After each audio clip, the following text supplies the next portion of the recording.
Welcome back students. This is our third lecture from chapter number 5, Variety of Life. And in this lecture we are going to continue about studying kingdom system. In the last lecture we have studied about two kingdom system, how animals, plants and all other organisms are being divided or being placed in different places in a kingdom system. तो last time हमने जो पढ़ा था उसके अंदर हमने to kingdom system पढ़े थे कि सिर्फ इनिशियली जब दुनिया में डिवीजन स्टार्ट की गई, एनिमल्स, प्लांट्स, फंजाई, बैक्टीरिया को जब प्लेस किया गया डिफरेंट खानों में, तो उन्हें प्लेस किया गया सिर्फ दो किंगडम्स में. पहले इनिशियली सिर्फ दो किंगडम्स थे, animal and Plantae. But that lead to a very confusing point के ये सजेस्ट नहीं करते कि प्रोकैरियोट्स एंड यूकैरियोट्स को सिमिलर किंगडम में रखा जाए. ठीक है, this is not a very nice idea and this is not a natural way of division of organisms. So scientists thought about that, and with the passage of time, Robert H. Whittaker, this is the name of the scientist, he placed a 5 kingdom system, a classification based on 5 kingdom system. So he placed organisms in पाँच different खानों में उन्होंने place किया organisms को. और वो खाने कौन से थे, उन किंगडम्स के नाम क्या हैं. हर किंगडम एक किंगडम है. किंगडम की अगर हम वर्बल मतलब देखें तो एक पूरी सल्तनत जिसके अंदर कोई रहे. ठीक है, तो हर ऑर्गेनिज्म के लिए एक अलग सल्तनत क्रिएट की गई, एक अलग किंगडम क्रिएट किया गया. तो वो कौन कौन से हैं kingdoms? Monera, Protista, Fungi, Plantae, Animalia. These are the 5 kingdoms. लेकिन अगर रॉबर्ट एच विटिकर ने ये 5 किंगडम प्रपोज किए हैं तो ऑब्वियसली उसका कोई बेसिस होगा डिवीजन का ना, किसी बुनियाद के ऊपर उन्होंने ये डिवीजन्स क्रिएट की होंगी, ये खाने बनाए होंगे. तो हम इनको पढ़ते हैं. या रॉबर्ट एच विटिकर ने ये 2 अपने पॉइंट्स बनाए, ये 2 पैरामीटर्स बनाए जिनकी बेसिस के ऊपर उन्होंने ये 5 किंगडम तख्लीक किए. पहला पॉइंट क्या था उनके डिवीजन का? Level of organisation. And the second point was method of organisation. पहले हम बात करेंगे levels of organisation. Levels of organisation से यहाँ पर मुराद है कि किस तरीके से किसी ऑर्गेनिज्म की बॉडी में मौजूद सेल्स ने अपने आप को ऑर्गेनाइज किया है. एक बॉडी कैसे बनी है, ठीक है, वो बॉडी कैसे बनी है और वो बॉडी किस नौइयत की है. किस नौइयत से मुराद पहली बात यही आ जाती है कि वो किस तरीके के सेल्स पे मबनी है. ठीक है, ऑर्गेनाइजेशन बनने से पहले और एक बॉडी ऑर्गेनाइजेशन लेवल पे पहुंचने से पहले पहला पॉइंट आता है कि सेल. हमेशा स्टार्ट कहाँ से होती है बॉडी? एक सेल से. और फिर हम ये बात हम ऑलरेडी जानते हैं कि there are 2 types of cells in the nature, eukaryotic and prokaryotic. तो पहला पॉइंट यहाँ पे ये आ जाता है कि भाई प्रोकैरियोट्स और यूकैरियोट्स. तो लेवल ऑफ ऑर्गेनाइजेशन में 2 बातें कौन सी हैं? Prokaryotes and eukaryotes, right. और जब हम यूकैरियोटिक ऑर्गेनिजम्स की अगर हम बात करें तो यूकैरियोट्स पहले हम थोड़ा सा ओवरव्यू ले लेते हैं कि प्रोकैरियोट एंड यूकैरियोट होते क्या हैं. Although you have studied that in the previous lectures, prokaryotes are those cells which are incomplete, or you can say in a particular definition, these are those cells which lack membrane bound organelles. So there are no particular nucleus, endoplasmic reticulum, Golgi bodies, mitochondria and all other organelles are absent in a prokaryotic cell. While in the eukaryotic cell it possesses all the membrane bound organelles including nucleus, mitochondria, Golgi bodies, endoplasmic reticulum, vacuole, centrioles and all the perfect organelles that makes it a complete cell, that makes it capable to do all the things on itself and to create a perfect multicellular organism's body. So eukaryotic and prokaryotic ये हो गई 2 divisions. और जब हम eukaryotic की बात करेंगे so 2 बातें आ जाती हैं. एक, यूकैरियोटिक सेल अपने आप पे भी सर्वाइव कर सकता है. ठीक है, तो यूनिसेलुलर भी हो सकता है और मल्टीसेलुलर ऑर्गेनिजम्स भी हो सकते हैं. तो unicellular eukaryotes and multicellular eukaryote. Unicellular के एग्जाम्पल यूग्लिना, पैरामीशियम, और मल्टीसेलुलर के एग्जाम्पल इंसान, ठीक है, plants, fungi and many other organisms. फिर हम बात करेंगे मेथड्स ऑफ न्यूट्रिशन. न्यूट्रिशन का मतलब बायोलॉजिकल लैंग्वेज में ये होता है कि कोई ऑर्गेनिज्म अपनी फूड कैसे हासिल कर रहा है, किन मेथड्स के थ्रू हासिल कर रहा है. ठीक है, तो मेथड्स ऑफ न्यूट्रिशन यहाँ पे मतलब कि कोई ऑर्गेनिज्म अपनी ग़िज़ाइयत की रिक्वायरमेंट कैसे पूरी कर रहा है. Got it. तो ऑटोट्रॉफिक एंड हेटरोट्रॉफिक. ऑटोट्रॉफिक का मतलब जो अपना खाना खुद बना सके. I am gonna explain it here कि लिख देती हूँ यहाँ पे, जो अपना खाना खुद बनाते हैं वो क्या होते हैं एक्चुअली, वो क्लोरोफिलस होते हैं। क्लोरोफिलस मतलब जिनके पास क्लोरोफिल है, और जिनके पास क्लोरोफिल है वो क्या कर सकते हैं, वो फोटोसिंथेसिस कर सकते हैं। तो जो फोटोसिंथेसिस कर सकते हैं वो अपनी फूड खुद प्रिपेयर कर सकते हैं। तो ये हो गए एक ऑर्गेनाइजेशन न्यूट्रिशन में, और दूसरा ऑर्गेनाइजेशन लेवल है यहाँ पे हेट्रोट्रॉफिक या डिवीजन के पैरामीटर्स। हेट्रोट्रॉफिक के अंदर अगेन उसने 2 डिविजन्स की। हेट्रोट्रॉफिक वो इंडिविजुअल्स होते हैं जो अपना फूड खुद प्रिपेयर नहीं कर सकते। They obtain their food by any other mode. By any other mode कौन सा mode, either they can be parasitic, यानी वो किसी ऐसी जगह से खाना हासिल करते हैं जहाँ पे खाना पहले ही बना हुआ है, वहाँ से हम बस उसे ऑब्टेन कर लें, then we can digest it and then we can absorb food. जब कोई कॉम्प्लेक्स ऑर्गेनिक मैटर टूटे और उसमें से एनर्जी रिलीज हो तो हम उसे यूटिलाइज कर लें, ठीक है। तो ये कॉम्प्लेक्स ऑर्गेनिक मैटर में से अपनी फूड ऑब्टेन करते हैं by heterotrophic mode of nutrition. Heterotrophic का मतलब ये है कि किसी और ऑर्गेनिज्म से फूड हासिल की जाए, खुद ना बनाई जाए। So there are 2 types of heterotrophic mode of nutrition, ingestion and absorption.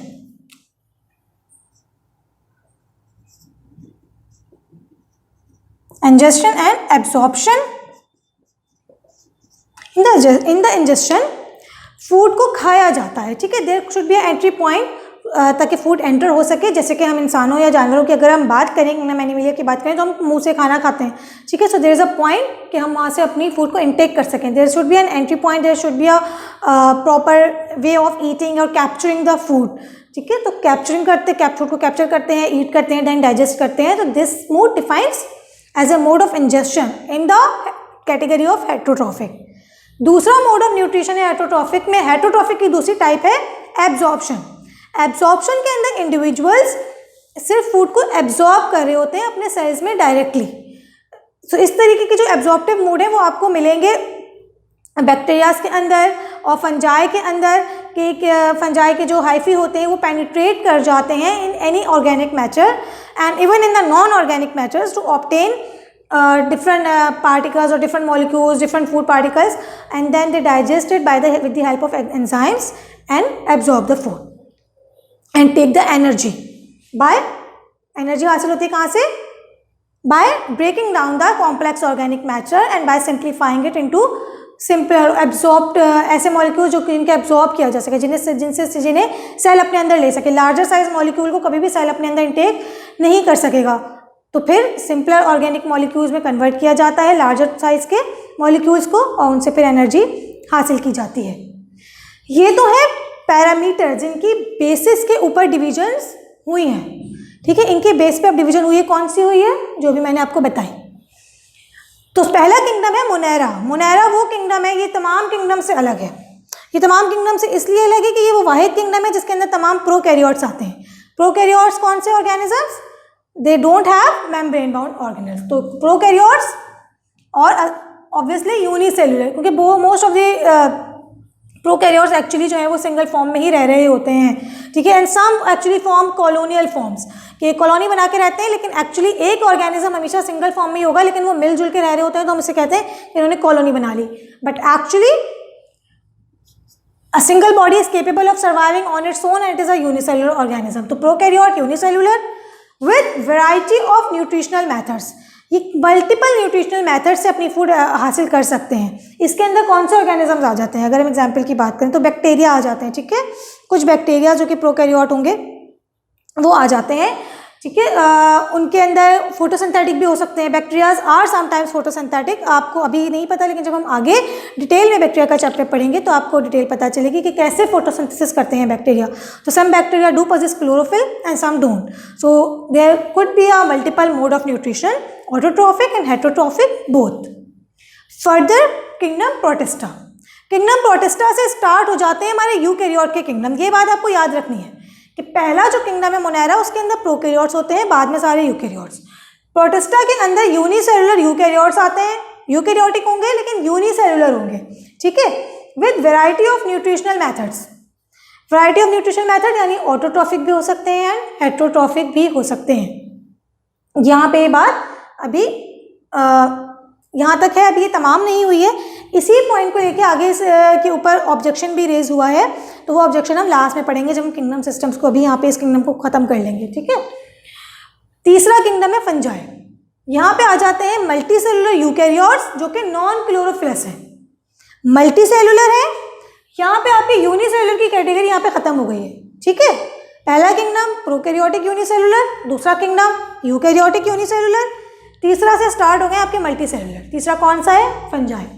Multi cellular है, यूकैरियोटिक भी है, लेकिन अलग क्यों है बाकियों से? इसलिए अलग है क्योंकि नॉन क्लोरोफिलस है।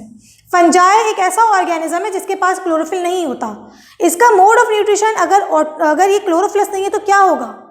Ultimately it should be the heterotrophic mode of nutrition, तो it has heterotrophic mode of nutrition. Heterotrophic में कौन सा तरीका ये अपनाते हैं? एब्जॉर्प्टिव मेथड अपनाते हैं, ठीक है। एब्जॉर्प्टिव मेथड कैसे? अपने हाइफी को पेनिट्रेट करके फूड हासिल करते हैं। अब हम बात करते हैं किंगडम प्लांटी की। किंगडम प्लांटी के अंदर हम पढ़ते हैं अगेन मल्टी सेलुलर भी होंगे, यूकैरियोट्स भी होंगे, लेकिन फ़र्क क्या है? फ़र्क यह है कि ये क्लोरोफिलस हैं, राइट। ये क्लोरोफिलस होते हैं प्लांट्स, क्लोरोफिलस होते हैं, तो इसका मतलब हेटरोट्रॉफिक मोड ऑफ न्यूट्रिशन तो हो ही नहीं सकता। क्या होगा? ऑब्वियसली ऑटोट्रॉफिक होगा। तो ऑटोट्रॉफिक मोड ऑफ न्यूट्रिशन होता है। ऑटोट्रॉफिक का मतलब कि वो फोटोसिंथेसिस करते हैं। तो वेरी इजी टू अंडरस्टैंड कि फंजाई जो है वो भी मल्टी सेलुलर यूकैरियोट्स हैं और प्लांट जो है वो भी मल्टी सेलुलर यूकैरियोट्स हैं, लेकिन फंजाई जो है वो नॉन क्लोरोफिलस होते हैं। यही डिफरेंस इन्हें अलग करता है और इसी ये किंगडम सिस्टम वाजे करता है डिफ्रेंसिएशन को।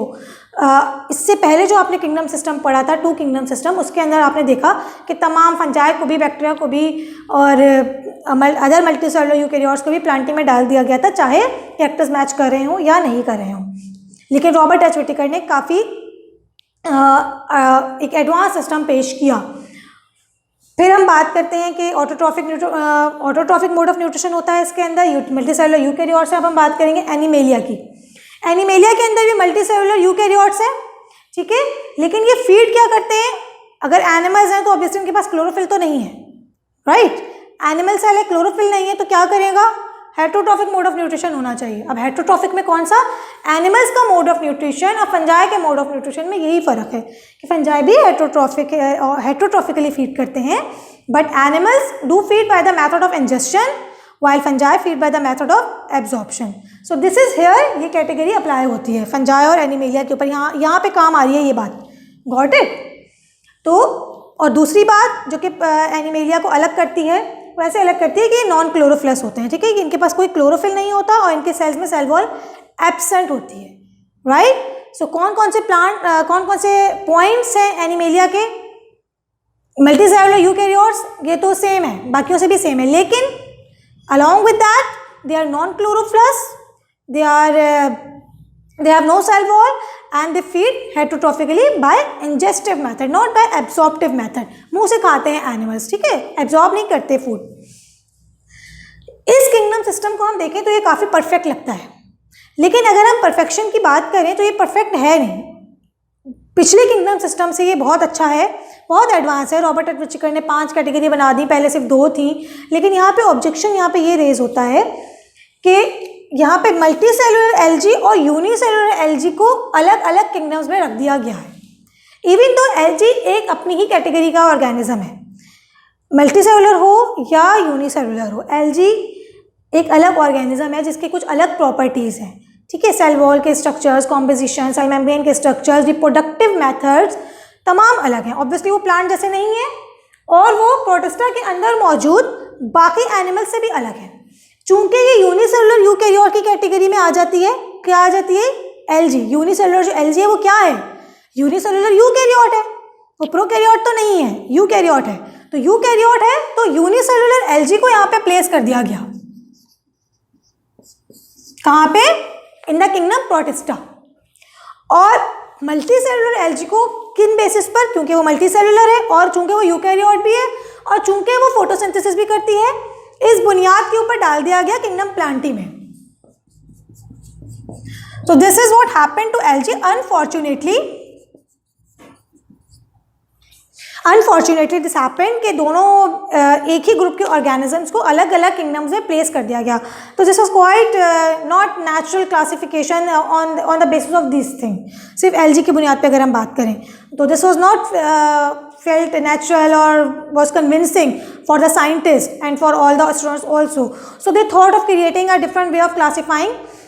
उसके बाद फिर रिसर्च की गई, उसके बाद फिर अडोप्टेशंस की गई, क्लासिफिकेशन के अंदर चेंजिंग्स प्रपोज की गई. तो इस ऑब्जेक्शन की बुनियाद पे फर्दर एक नया किंगडम सिस्टम प्रपोज किया गया जो कि हम अपने फर्दर लेक्चर में पढ़ेंगे. ठीक है, यहाँ पे ऑब्जेक्शन क्या है ये याद रखने की बात है कि मल्टी सेलुलर एलजी और यूनिसेलुलर एलजी को एक साथ प्लेस कर दिया गया. सॉरी, एक साथ नहीं प्लेस किया गया, अलग अलग किंगडम में प्लेस कर दिया गया, एक साथ नहीं रखा गया. इवन दो इन्हें एक साथ होना चाहिए, एक ही कैटेगरी के तो एक साथ होना चाहिए, लेकिन ये अलग अलग प्लेस कर दिए गए. बाकी किंगडम सिस्टम का जो है उनके अंदर माइनर चेंजेस है. बेसिक पॉइंट चेंजिंग का यही है जो कि हम आगे डिफरेंट क्लासिफिकेशन में स्टडी करेंगे. अभी के लिए इतना. We will continue our chapter in the next lecture. तो see you students in the next lecture.